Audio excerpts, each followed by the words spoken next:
美國近排掀起咗一股 UFO 解密潮。五角大廈啱啱公開咗一大堆幽浮檔案，點知轉頭又有前政府研究員爆出震撼嘅講法。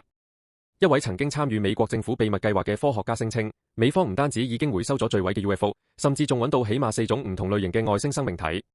消息一出，即刻再次引爆全球嘅陰謀論同外星文明話題。邊個爆料？89歲前 CIA 科學家，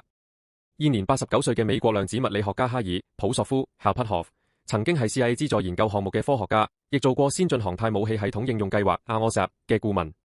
佢最近喺 Podcast 節目 The Diary of a CEO 入面話，曾經接觸過參與 UFO 回收行動嘅人，而對方透露，美國至少已經發現咗4種唔同類型嘅外星生命。普索夫坦言，佢自己冇親眼見過外星生物，但佢相信爆料嘅人，嗰啲參與回收計劃嘅人話，至少存在4種類型嘅生命體。邊4種外星人？雖然普索夫冇詳細說明，但佢嘅長期合作夥伴，同樣參與 ROSAP 計劃嘅研究員艾瑞克·戴維斯 Eric Davis， 舊年曾經公開講過，呢4種疑似外星生物分別係：一夫人 Gray， 身材矮小，冇毛髮，對眼好大，外形同電影入面經典外星人形象差唔多；二北歐人 Nordic， 外貌幾乎同人類冇分別，甚至好似嚟自北歐地區嘅白人；三昆蟲人 Insectoid， 外形似螳螂等大型昆蟲；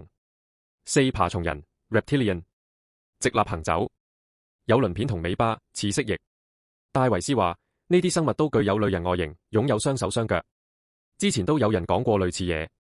其實前美國空軍情報官員大衛·格魯澤 David Grush 喺2023年去國會作證嘅時候，都曾經講過，美國政府掌握非人類生物遺骸，仲懷疑政府長年隱瞞 UFO 相關嘅秘密計劃。佢當時嘅爆料已經震撼全球，亦令美國國會要求五角大廈公開更多 UFO 檔案。官方點回應？雖然近期美國國防部陸續公開咗幾十份 UFO 相關文件同影像，但到目前為止，仍然冇任何官方證據可以直接證明外星生命存在。NASA 同美國政府過去多次強調，仲未發現外星文明或外星科技嘅證據。不過，隨住越來越多前軍方同情報圈人士公開講 UFO 同不明空中現象 UAP， 外界對美方係咪隱藏真相嘅猜測越嚟越熱。網民反映，呢番4種外星人講法一出，即時喺網上引起熱議。